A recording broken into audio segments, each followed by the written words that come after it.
voice, 17104, Harrisburg, Pennsylvania. Touching lives with the power of internet radio. Welcome to Did You Know? Podcast, your host, Richard Utley. Dedicated to the African American viewers. The program is aimed to celebrate African American culture and deal with the real and relevant topics that impact the everyday lives of the African American community through frank and insightful dialogue with local and national influencers. Every day, there is another horrible, discouraging news story, directly or indirectly, impacting African Americans. But we need to look at the shining stars in the galaxy of Black America. It is time to tell our story.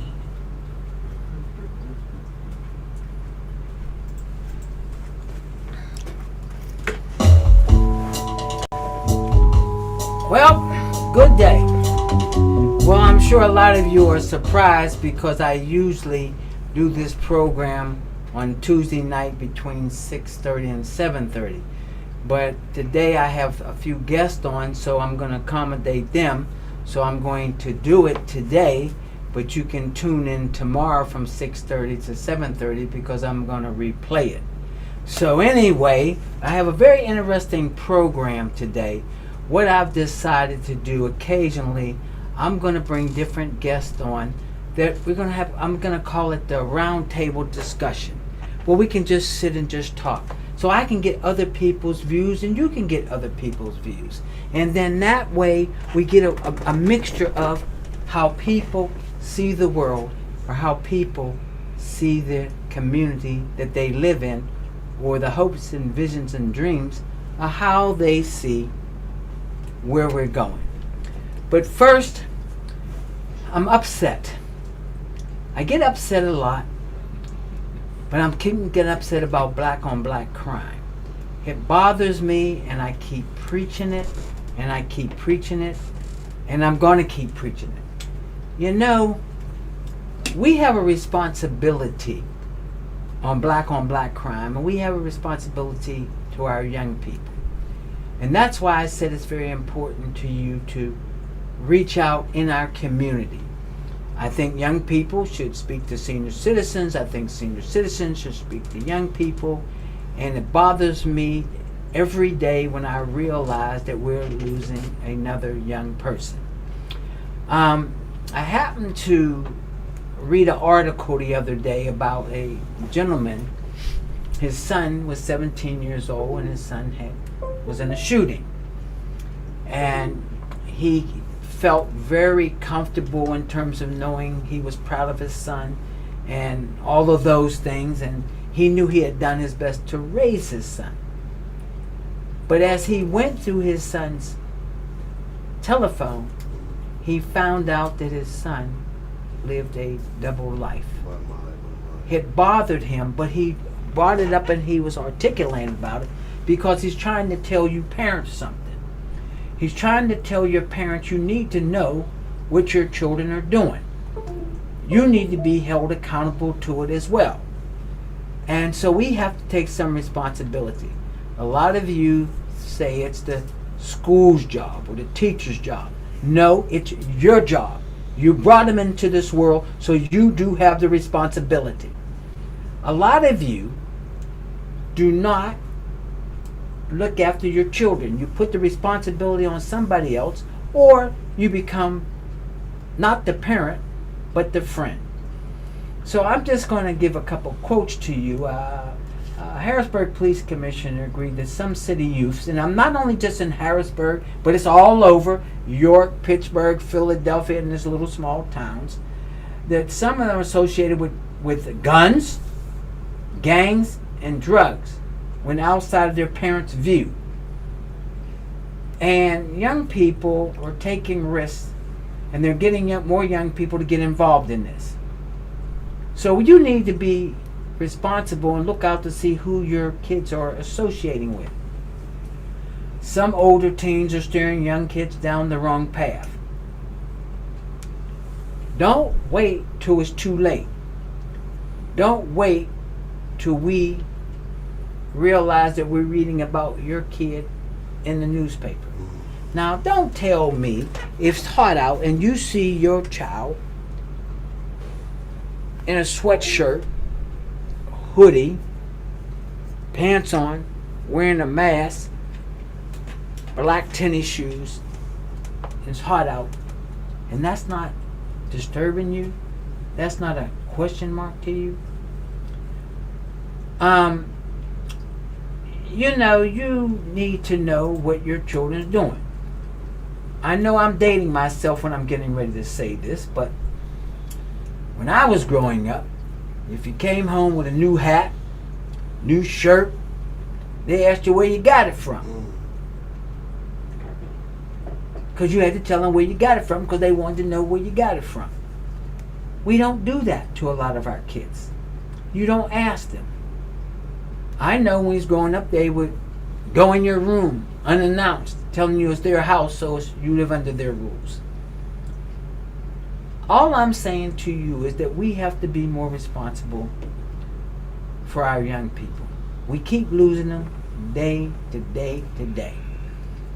I'm very bothered when I realize a lot of senior citizens are scared to sit on their porches because they're afraid they're going to get hit by a bullet, even though they're minding their own business. So when it gets dark, they lock up, they go in the house and turn all the lights out, and you're scared. Or you're scared to go out to have dinner, or you're scared to go out for anything because you're afraid that you might lose your life. So we do have a responsibility. And so when I see people 17 years old dying, there was a young lady in Harrisburg, she was 13 years old. 13 years old. She got shot. Just think about all of the mental anguish that her schoolmates will have. So today I'm saying to you again, and I will continue to repeat it, we have a responsibility to our community and to our young people. Because realize, the person that lost their life and the person that did the shooting, it will disrupt both families. And you can't replace that. I realize that a lot of kids watch a lot of TV and listen to a lot of songs. And they believe, bow, bow, bow, you're dead. That sometimes you can get up after that. Once you're gone, you're gone. And you put a lot of responsibility on your family. You hurt your family. You say you don't care, but I know you care. We all care. So I'm saying today that what we need to do, again, is that you need to take the responsibility of your children. And you need to know to find out what they're doing. And yes, they may be hiding guns outside or under the porch. And a lot of you, when you were growing up, you know where they are because you used to hide those cigarettes there too. Or whatever you hid that you didn't want anybody to see. But you need to put your children on notice that you know what's going on, you care for them, and you love them, and sometimes they want to talk to somebody. So reach out to them. Maybe they're bullied. Who knows what young people are going through?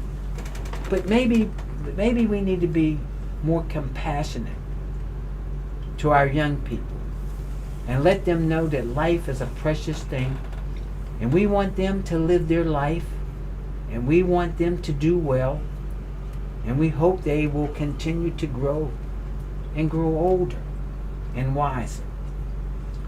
And the other thing I'll say, and I always say this, remember, sometimes what you do today will affect you tomorrow based on some of your attitude and some of your criminal whatever. All kids are not bad. And sometimes what happens is some of the ones that's not bad get hung up in it. So I'm saying to you parents today, again, or grandparents, I'm saying to you again, we got to be responsible for our young people.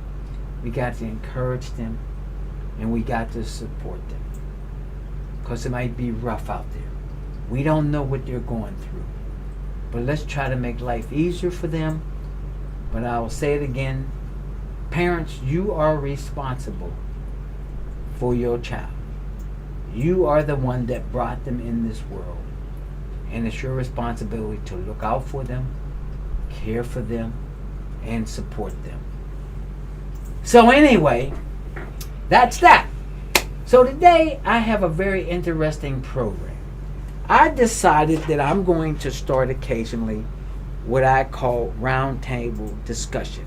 And I'm going to bring different people on to get their perspective, their vision, to see how they see life or how they see their experiences in their life that can help us. Because remember, this program is Did You Know? And the reason I have this program because I want everybody to know different people go through different things and people go through different chances of life, experiences of life, to give you a different perspective. So I'm going to bring my guest on in a minute, but before I bring my guest on, I got one other thing to say. As we know, we got a crucial election coming up.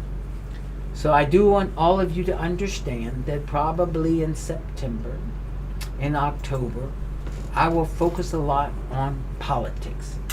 I will focus a lot on where we are and where we're going as this country is. Many of you know that I'm basically a Democrat. I think most of you know that. So I will probably promote the Democratic agenda somewhat. But I'm going to also deal with hot topics. And the topics I'm going to deal with, and I'm telling you now, and so don't get mad at me in September and October when I bring up certain things about why this group won't vote for this person or why this group don't vote for that person. But I'm a Democrat, so I have a Democratic agenda in terms of where we are. So I'm being transparent with you. Do I have a problem when I hear older or black men don't know if they want to vote? Am I troubled by that? Yes, I'm troubled by it. Why am I troubled by it? Because you're saying nobody's done nothing. What have they done for you? I've asked you this, and then I'm going to go to my program. Remember, I always try to leave you with something. Well, what have you done for yourself? And I'll leave it at that today. Because as you know, I always try to leave you with something to think about. So it's going to be rough. We're going to talk about some things. I'm going to share some things, my views, and have some other people on. Because sometimes we are misinformed, or we don't have no information, or we read one thing. So my attitude is I'll give you my side. You may not like my side. You may have your side. But it's more about you thinking on your own. So what do I have today? Very interesting. I said that my program today was going to be a roundtable discussion. I have two gentlemen on. I have Mr. Sam Briggery and I have Chester Murry on. Now let me be transparent here. They are my friends. Okay? I'm being transparent. They're my friends. But I wanted to get their viewpoint on a number of things. And this is going to be like a give and take. Like people just sitting down and just having a conversation because I want to try something different. So we'll open up with Sam Briggery. I want Sam Briggery to tell you who he is and what he's about. And then I'll have Chester Murry come on and tell you who he is and what he's about. And then we'll just have a open discussion. And these are the kind of discussions that we need to have, except I'm just not having it in the barber shop or the beauty shop. Sam Briggery, tell us who you are. Good morning. Sam Briggery. I was a food director for the Harrisburg School District for over 15 years. I left there in, early 90s and went to Philadelphia, opened up a baked goods shop at the Philadelphia airport. We bake for the military and school systems. We also trained all the ShopRite on 52nd Street employees, over 500 employees, to run the different departments in ShopRite. We had a training team of about 4 young black kids coming out of college, and they went into classrooms to train these people and how to work in the grocery stores. I retired in 2010 when the market fell and returned home to Harrisburg. Since I've been here, I noticed a lot of things that we need to do as older black men to try to help young black kids. I am not at all concerned about society and how bad we're doing, because I see the inspiration that's coming from this Kamala Harris running, and I think it's going to inspire whitewash for the presidency from my standpoint. I have never seen so much energy and people putting it out, and young people is what our future is. And with Joe Biden stepping aside and these young folks taking over, I see an extremely bright future for us all. Okay, Chester, tell people who you are. Chester Murry. I spent the last 40-some years here in Harrisburg. After college, I was a public assistance caseworker, so I know that side of it. I know the side of EEOC and making sure that there's equal opportunity employment for everyone. And I also understand what's going on with youth today and with adults today who won't take responsibility for what's going on. It's, as an adult, we have to, as Mr. Utley said earlier, we have to take a stance with our kids in providing them with information so that they're well informed as to what their decisions are. We can't allow them to be sabotaged by social media and giving them the wrong message. There's a lot of things that are occurring that you're hearing, you hearsay, but you don't have the facts. What you need to do, if you don't know, read, research it. Go ask somebody who's been around, who grew up. It's a time in your life now that means more to you than ever before. Growing up, we had no social media. We relied on adults to give us direction. We didn't take stories from this person to that person and make a uninformed decision. So, as far as I'm concerned, put social media away. Get the book out and read. If you don't know something, ask somebody something. But your future is now. You need to vote, and you need to research who's better for you as an individual, your family, as opposed to talking points that someone said, we're going to do this for you, we're going to do that for you. It doesn't work that way. It's a slow grind. It's never meant to be fast. If you think that that flashy car, those clothes, that jewelry is what life's about, that's not what it's about. It's about family. It's about being able to look at your son, your daughters, your grandson, your wife, your ex-wife, whomever, and have a conversation that doesn't embarrass anybody, but allows you to move forward. Okay, I have a question, and this is going to be a candid conversation. But Chester, I'm going to ask you a question. I'm going to go back to some of the work that you've done. Now, we understand now that everybody is saying things like affirmative action. All these kinds of things have always been very negative. So what I would like for you to do is just to share with my audience how you viewed it, how you view it. And the reason I say that is because I had a conversation a couple weeks ago with a young man, and he worked for a particular agency, and he said to me, I don't want anybody to give me anything. I don't care about consent decrees or things of that nature because I want to get it on my own. And I thought about what this person said, and I said, you do realize that there was a trail that got you to where you got to. I also was offended by people misunderstand affirmative action, and maybe you can explain it, because I get tired of people thinking you just gave me a job and I'm incompetent and you're going to let me stay there because of the color of my skin.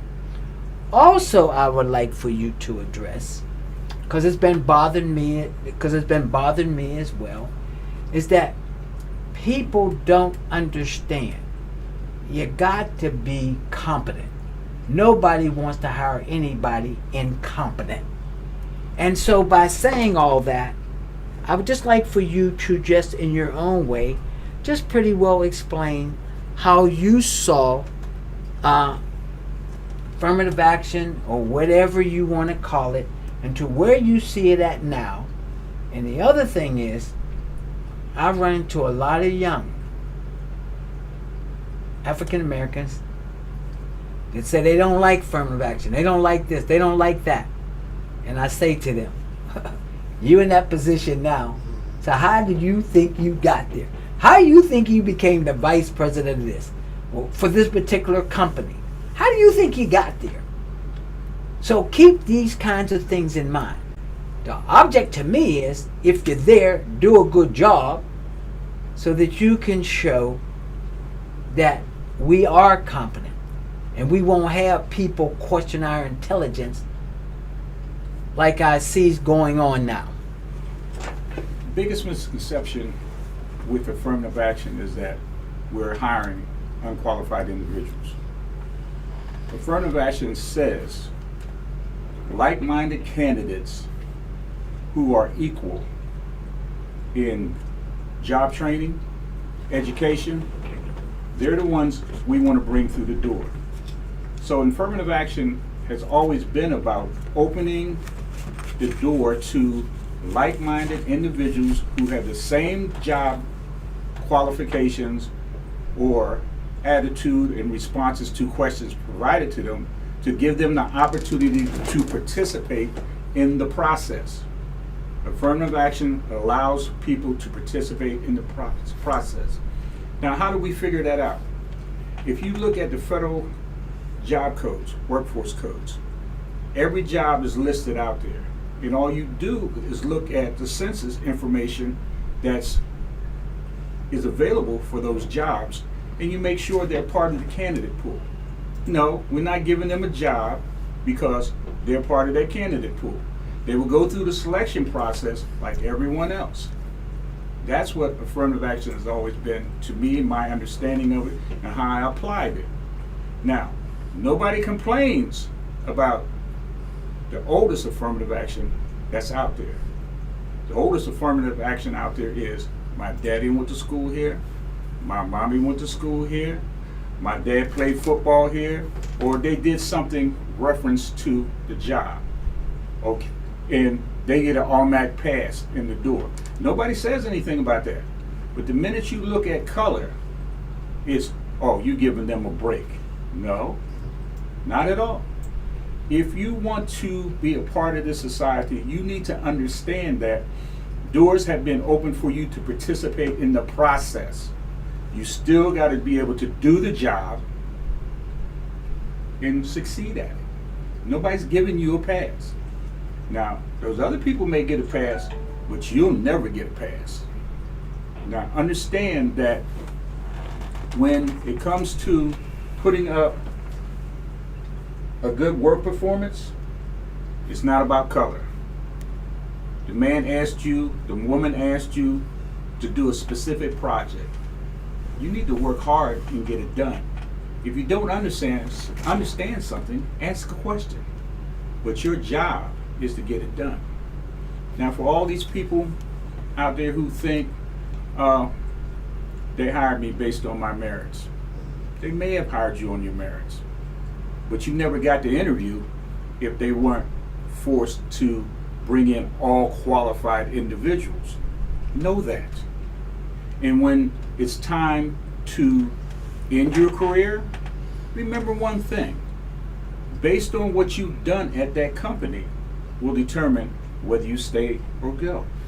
So always put forth the best effort. Okay, thank you. Okay, Sam, I want you to chime in, and I want you. I'd be more than happy to. Please do. Based on my career from the Harrisburg School District to Philadelphia, I had the opportunity to apply for a business in Philadelphia to open an airport store, baked goods shop at the Philadelphia Airport. Well, I was qualified based on some of the things I've done at the Harrisburg School District, and I was a manager of Uncle John's Pancake House for 10 to 12 years for Davenport before I went to the school system. And I worked at the Treadway Inn out at the racetrack as food and beverage director. So I had some background. So when I went to apply to open up my business, I had to have some references. And my references came from all the things that I've done past.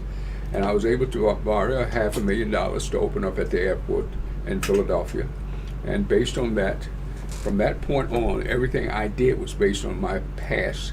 And I had opportunities. They were done through minority programs, but the bottom line has always been you have to perform.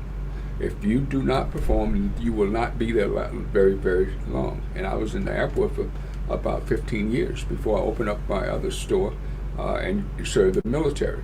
So I had the background, and there will never be programs today as good as they were back in the time that I came about, with minorities programs that try to equalize things, give you an opportunity to do, but you have to do the work.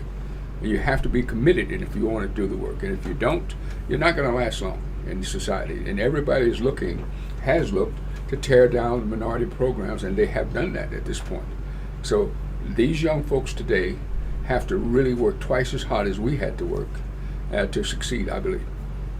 You know, one of the things that has always bugged me is that they talk about pull yourself up by the bootstraps. Well, first of all, you got to have some bootstraps to pull up. Number two, we need to learn and understand wealth and where wealth came from. And you have to understand, most of us did not have our parents that had money so that we could succeed. A lot of us are really the first generation that will have a little wealth to help our children. But prior to that, and I call it as I see it, back in the day, most of us had to pitch in to figure out how we was going to do the funeral or how we was going to go to the funeral. And when we were growing up, there was no such thing as a GoFund. It was when we could get together. So I think that's very important.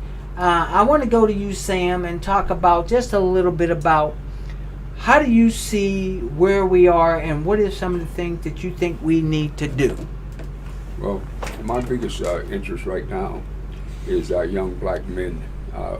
We as older adults that have had the experience throughout the world, we need to find a way to reach them and how to come together to share our fortunate or unfortunate ways that we have lived with them, because they are really, really, most of us are lost. They just don't seem to have an interest in where we are. Our young black women are really carrying the ball for us at this point in our society, and we need to step up ourselves. So we got to find a way to reach these young kids, young men, and without going out in the streets trying to pull them in from that viewpoint. So from the athletic standpoint, right across the border, we got to find a way to reach them and talk to them and see if we can get them to understand the value of life and what jobs and things of that interest is needed in having a success in this society. Do you have any comment at all? I would add to that our young black men need to understand that stop blaming on someone else. Stop blaming on someone else. Look in the mirror. You know that you got a little kid over here and you ain't old enough to support that kid, but you want to blame society. You made the mistake or you made the joy. Take responsibility for it. Make sure that that little kid and that mom doesn't have to worry about anything. Go get a job, support them. Okay, it's not anyone else's responsibility to take care of your responsibilities. And the other thing you need to understand is this. It's not being soft, learning how to read. It's not being soft, making friends that you keep forever, for the rest of your life. It's not soft to wearing clothes that don't depict you as a thug. It's time for you to grow up. It's time. It's sad when you hear about one of your best friends or one of your neighborhood friends' kids getting killed because they're at the wrong place, wrong time, or they're running their mouth and someone decides that they don't want to hear what they have to say. That's not being an adult, that's not being a man, that's not being a woman. It's about respecting each person. Respect yourself. Learn how to talk to people without being angry. How do we, both of you, how do we work with young people so that they don't be angry? A lot of times I run into a lot of young people and they're angry. And, and I understand, I don't want to date myself because we were growing up, we were more into playing sports or whatever we were doing. And I do realize times and things have changed. I do realize that there's a lot of homelessness out here. I realize there's a lot of people that are hungry out here. So what do you think that we should do in terms of a community, since they say it takes a village? Sam? Well, one of the things we have to have a way to bring young people together, bring them in to talk to. You just can't one-on-one. Doesn't seem to get as much done as you would like to get done. I would suggest that from sport activities across the board, the YMCA, all of these areas that they participate in, find a way to have a group session, just as you have a round table discussion, and maybe we can reach one or two. And peer pressure, it seems from my standpoint, seem to be one of the greatest things that the young people deal with. And we have to find those people that run these organizations, or people that follow each other, how to get to them, how to make them understand. And once you start beating the bushes, things get better. Things really get better. And I think we've got to bring in, when we can identify the better, the smarter, the ones that are controlling everything, bring them in and work with them. And that takes some time, but we don't have any other way, any other thing but time. And we need to make the best of it. Now, one of the things that young people say to me is that we don't listen. We always about giving them advice, and we don't listen. So maybe we need to develop a forum where we listen to them, because they know a lot that's going on that we don't know. And I would say that we need to become much more sensitive, much more compassionate to young people. That's why I've always said that we need, when I see young people, I say, hello, good morning, or how you're doing, because a lot of them have gone through a lot. And we have to understand that as well, because a lot of kids are raising their brothers and sisters. Even though when we were growing up, and our mom would tell us to watch our brothers or our sisters and put a little keychain around your neck, but we didn't have all the baggage of really being the parent like they have now. Let me ask you guys this here, and when we talk about our community and we talk about entrepreneurship, what do we need to do about entrepreneurship in our community? And when I say that, I'm talking about jobs, owning stuff. What should we do? We need to talk about some other things. We talk about violence and we talk about crime, but sometimes one of the things I think we miss entrepreneurship. I think it's very important. And Sam, you were an entrepreneur. You owned many things, and like you said, you had to develop a track record in order to do that. And I'm going to throw this out here, and then I want you to respond to it. I always hear this criticism that different ethnic groups own a lot of stores and shops in our neighborhood, and they get upset because we don't own them. Well, why don't we own them? What keeps us from not owning them? What keeps us from not supporting each other so that we can develop entrepreneurship, and then we can hire people in our community who don't have buses, who don't have cars, who don't have bicycles, or who can't walk that far for their community? Well, one of the things I find, even when I was in the school system, we had white purveyors in this particular area here in the city that had a tremendous amount of Orientals, Vietnamese stores, and these people come together as a group, and they demand that these brokers, salesmen, sell products to them at their price. Do you understand what I'm saying? If I wanted to buy potato chips from you, all my friends' stores will buy from you, but this is the price we're going to pay you. Mm-hmm. And once they started doing that, some of the white purveyors would come to us and say, hey man, we need some help because these guys are forcing us to sell our product to them at a certain price and we can't survive under that. So we have to learn how to develop as a community, how to work with each other on every aspect and not be so personal. Let's be professionals. How then you understand that this is where I'm coming from and I need to understand where you're coming from. In order to make our ends meet, we got to be on the same page. And that's some of the problems that we're having because some of our people is just not interested in dealing with each other to make things happen for the best of us. And somewhere I read in the last couple of days, I think, I'm not sure if it's Mayor Bloomsburg or who said that black doctors don't do any better than white doctors in terms of making you better.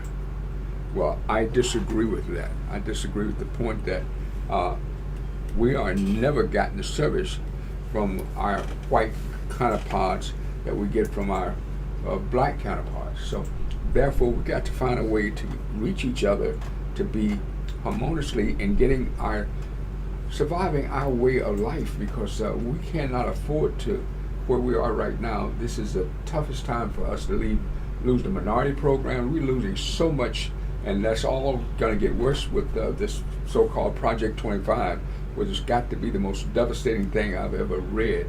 That and it's not just for black people, it's for society, period. If any of this stuff take place, we're all going to go backwards instead of forwards. So we have to kind of back away from being I and be us. That's so important to in society, is learn to work with other folks. Outside your race, inside your race. Because we are not going to accomplish any of this alone. So we need to worry about and be concerned how to get there. I don't know the answer to that. I know that we got to keep pushing and trying, and every method works until it doesn't work. You have a comment at all? The community involvement that we take for granted that this person will pick it up, that person will pick it up. We need to do a better job. We need to take every person out there that's quote unquote has their business, is successful, and try to develop a community program that starts at the young age and bring it on up. Okay? Decide that every 3 weeks we're going to bring 5 individuals in. We're going to talk about what it's like to be in the work environment. Show them as role models, show them and give them examples of what they should be doing, and hit home on that this is what it's about in terms of being a kid growing up, learning how to be entrepreneurial or being an adult. But most importantly, for you to have a vision of yourself as making it. Most of the kids, they think that I'm watching basketball, I'm going to be a basketball player, I'm going to be a football player, I'm going to do this, I'm going to do that. When you finally read what the statistics are, when you're making it from grade school through high school, through college, to the pros, and how many years you last, it's not that many. So you need to figure out the plumber in your neighborhood. Does he have an apprentice program or something that he can teach you to do? Or that electrician, or somebody that you can hook up with at a young age and start learning those skills so that you have an alternative. Education is the key. I agree, 100%. But not all education do you need. You don't need a 4-year degree to be successful in life. Learn a trade. Learn something that you can excel at and go forward.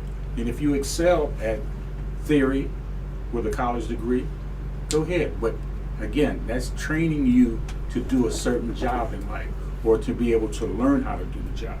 We as a community have to step back and decide that we're not going to let our community go away anymore. Let's sit down. I don't care if you're the leader or you're the leader. Let's sit down and make a concerted effort that the community of Edgemont, the community of the Hill, uptown, we're going to start training these kids to want more out of life than a basketball or football. It's there. Ask for it. Ask for the help. And if they're not asking for it, you become the concerned person that you do it. Take that 10 to 15 hours a week out of your time and go do it. I'd like to add something to Go ahead. that because Sure. When I was in the school system here in Harrisburg, we had VOTEC programs. It's no longer in. You're talking about the plumber. You're talking about electrician. You have none of that now to help these young folks that need it as much. In some way, we need to get back involved with the school system, that we can get the school system to really educate our kids and give them what they need, and not just posting something on the board and we go away from it. VOTEC programs have been so instrumental in young people's life that can't, don't want to go to full college and do this, but take up a good job, a labor job that they can afford to make them a living with. And that is one of the most essential things that we're beginning to stop missing in society today. We got to find a way to bring all these folks back together. And I think it's bestowed upon some of us to do that based on this program alone. We got to find, and there's a lot of, I think one of the things you said that's pretty interesting, and I feel sometimes that it is, learn to listen to the younger folks, what they have to say, and see if you can match up what you have to say along with what they have to say to make a move forward. But that's pretty essential. But VOTEC and all the small programs that help people that don't finish college, that don't have the desire to go to college, is essential. Because one of the biggest things that I hear and see with kids is, what am I going to do? What am I going to do? You know, I'm doing this X, Y, Z, but I see no role models. Nobody's answering any questions for me. Nobody's saying to me that if you do X, Y, Z, and you spend X amount of time doing something, this is going to allow you to take care of you. This is going to put money in your pocket, going to allow you to take care of things that are going on. We got to, like you said, Richard said, listen to what they want, but also provide them with the answer, or at least the direction. Direction, yeah. But the most important thing of all of this is making everybody accountable. Accountability is the single most important thing. You just cannot put things out and let them just go the way. You got to have accountability in order to move forward. And with accountability comes the single most important thing that I had is a dream, to do something, to be somebody. And we need to have that implanted into it also, to have a dream of what your success in life should be about or be like. For every little program that you have, getting kids involved in sports, we should also, with that same program, mentor those kids in terms of what life's outcome is going to be about. Okay, showing them that, yeah, it's fun playing football today, but can you read? Can you write? Okay, and making sure that they can. And also direct them, as Mr. Briggery would say, direct them and funnel them to an area that has their concern, so that they're not left by the wayside and they're not standing on the corner with the boys trying to figure out, oh, let's get a bottle of wine, let's do this and that. And another day's wasted because of inaction. I believe that two things. I believe that we have to do a better job in terms of being role models. I think that people have to see people like them be successful. That is the reason why I bring different people on, so people can say, oh, if he did it, I can do it, or she did it, I can do it. Because one of the things that I think that we have to do in our community is that we have to do a better job of promoting self-worth. We have to do a better job of looking in the mirror, realizing that we bring a lot to the table. Because unfortunately, we've been so programmed in terms of not feeling good about ourselves or our community that we live in or how we perceive other people. I think that we as a race has to start to develop that more so than we have in the past. There is no question everybody can't be an athlete. We need doctors. We need lawyers. We need teachers. One of the things I always hear is like, well, we don't have enough teachers, especially black males. Well, we need to show them the importance of wanting to be a teacher, but we need to let them know their wealth. I mean, I'm saying that in terms of, I don't know, ladies and gentlemen. I really don't. I want us to do well. We have to have entrepreneurs. But at the same time of me saying that, but we have to support them. See, we talk a good game, but a lot of times when it comes time to put up, we find every excuse. We find excuses from the uncle, or the grandfather, the grandmother, the grandmom that did something to somebody else 40 years ago. We still hold that family accountable for it. We don't want to forgive. Or we always find negative conversations, and we need to be much more positive. And I think if we become more positive and we develop much more self-wealth, I think our community will do better. So it does make a difference that instead of you, when somebody has, I'll just use an example, they take that piece of paper off of that candy bar or that soda and they just throw it on the ground. They throw it on the ground because they have no respect for the community, or we don't make them realize that that's where we got to live. A lot of us live in a lot of places, and a lot of us have lived in a lot of places. Some of them we had to, some of them we didn't have a choice.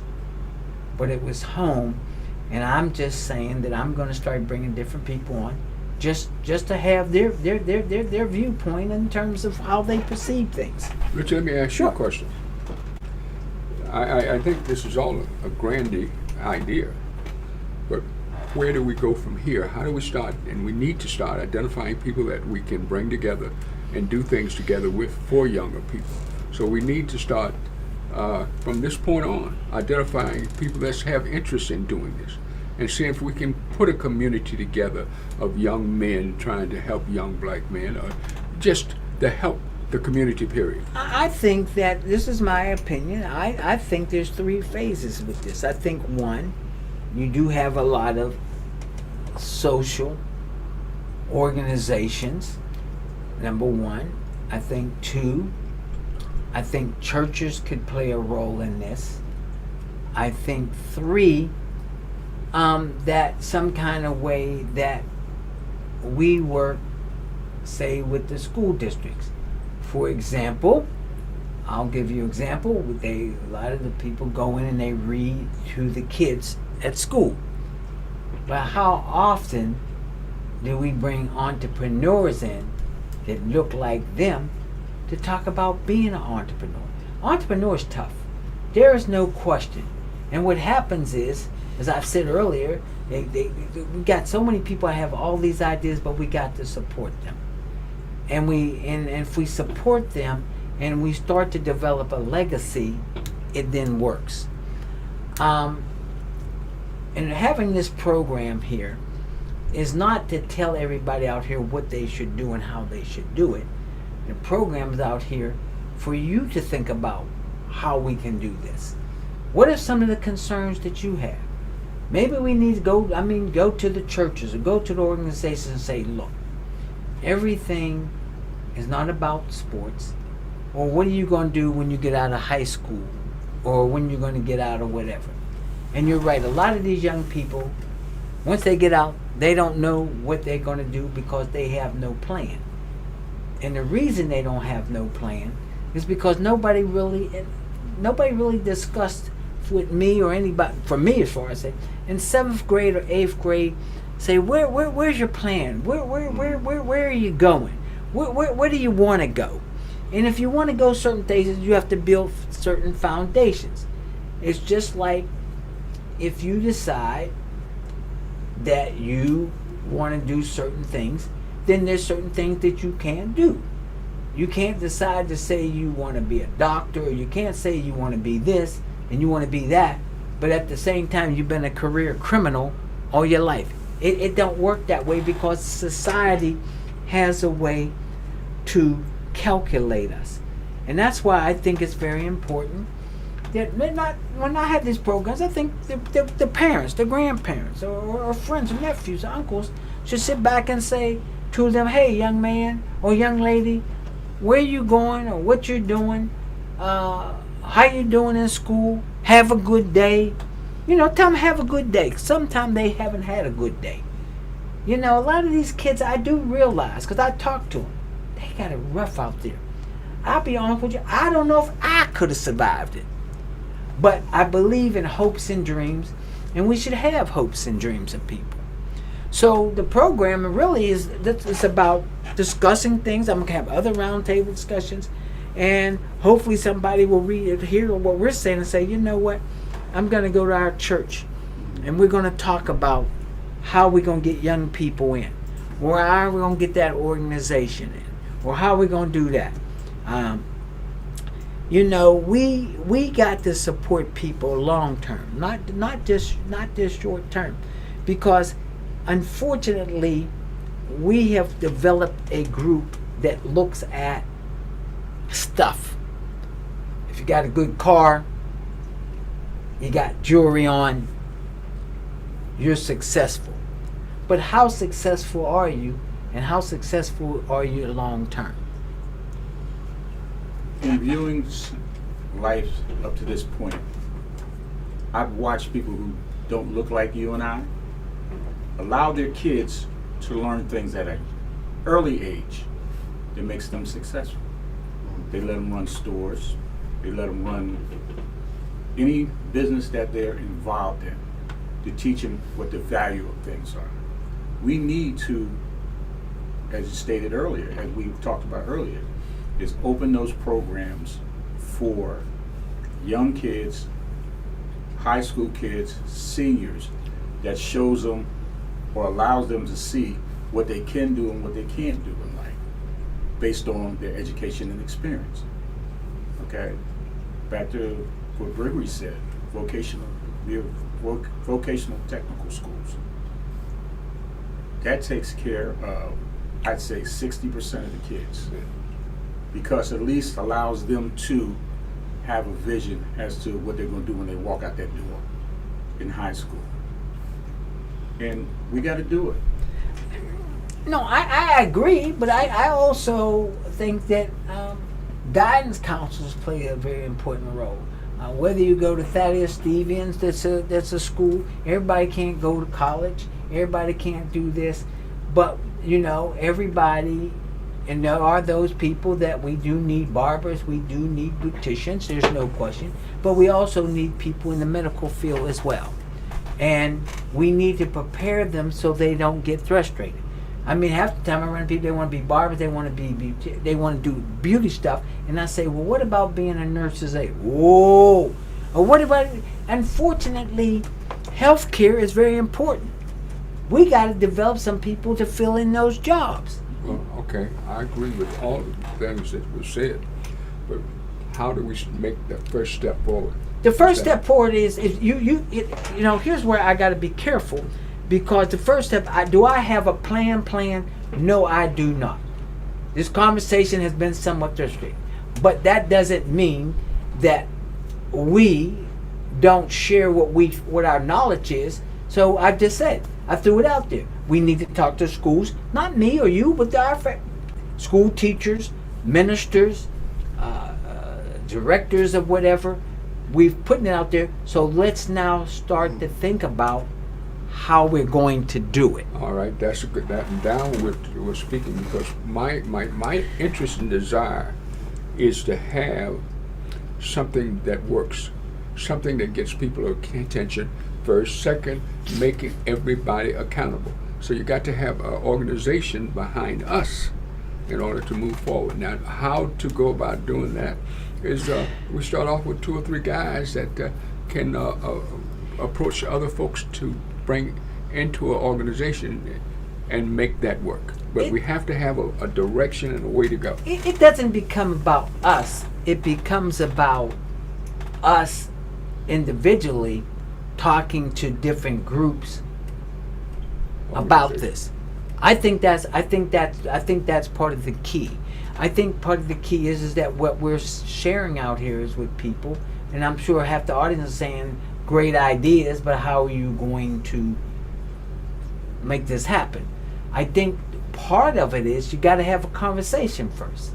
And if we're having a conversation about it, that's a start. Having a conversation about it. So now, because we had a conversation about it, then we need to say, okay, I'm going to talk to this organization, I'm going to talk to this minister, I'm going to talk to whatever. And maybe somebody that hears this voice today decide to say, you know what, that made sense, and this is what we need to do. Because I'm a believer that I'm tired of doom and gloom. I want to do some positive things, but we got so many bright people out there that have so much talent that they just need to be told that they have talent and they can do something with it. But I think one of the things that was said earlier, we need to start having young people think about what they're going to do in the long run. And maybe the conversation that we had here today, maybe somebody heard what we said and may say to somebody tomorrow, you're in 7th grade, what do you want to do? And start to prepare them for that. You're absolutely right. You know, we talk about it. You got to have some, you know, all of us when I was growing up, I was different, and I understand it. You know, paper boys, this and that, and there's no them kind of jobs out there anymore. But we need to help them get jobs and do stuff. But nowadays, the other problem is that kids nowadays have 15 things that they're doing. They're doing 15 things, but nobody is looking at them long term. You know, it's short term. So I just hope that people listen to this. It's just like what I called it, a roundtable discussion. It's opinion of what we all expect, what I say, what Briggery says, or what Murry says. It's to get you to think. Did you know? I want you to think about it. This is not a program to tell you what to do. This is a program to tell you to think about it, and maybe out there, the audience, that you can come up with some things to make our community a little better. Time is running fast, so Sam, what would you like to leave the audience with? Well, basically, is you got to have accountability. That's the bottom line to all of this. You have to have accountability in every step of the life that you go through. And the more you be accountable for your actions, the better citizen, person you're going to be in society, period. Chester, what do you think? Time waits for no one. Tomorrow's not promised. If you want to be the same place you are 20 years from now because you did nothing to prepare yourself, then it'll be there for you. But if you want something out of life, a smile, a hug, money, whatever status you're seeking, you need to prepare yourself now for it and ask as many people along the way to help you. If you don't understand something, ask somebody something. I think that information is very important. And I'll give you a couple examples. You know, I brought people in here that talked about wealth. I brought people in here to tell you that you got to pay your bills because your credit is terrible. And when your credit is terrible, you pay higher insurance, you pay higher interest rates because you didn't pay your bills. But we need to learn those things early on, because a lot of times we grow up because our uncle didn't pay the bills and our cousin didn't pay the bills. We thought it was easy. So I think one of the things that we need to do research, we need to read, and we need to ask questions.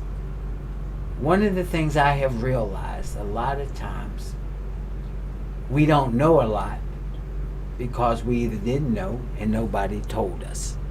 There are programs out there for you. There's programs out there for you to help you to get to the next level. And if you get to the next level, you reach back and you pull somebody else up. So the point of this program was to give you a perspective of what other people think. I'm going to continue to have these and have different people on, and they have their opinions of how they see things go.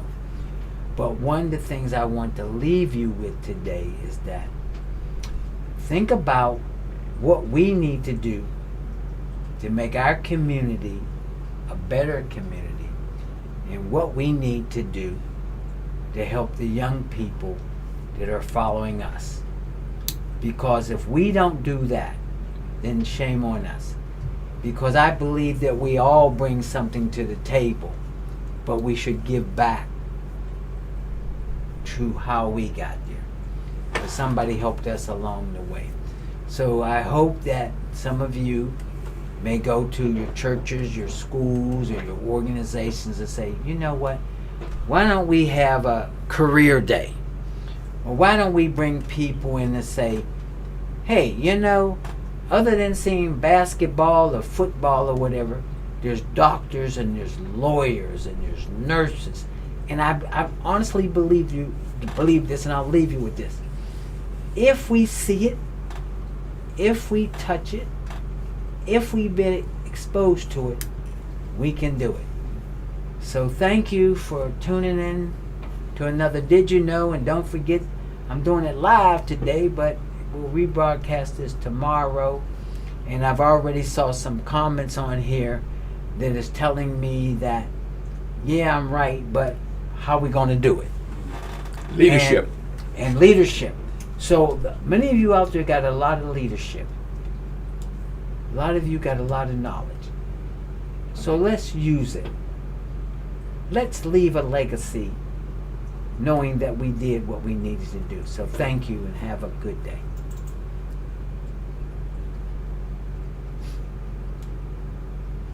Okay, are we all? 2 seconds.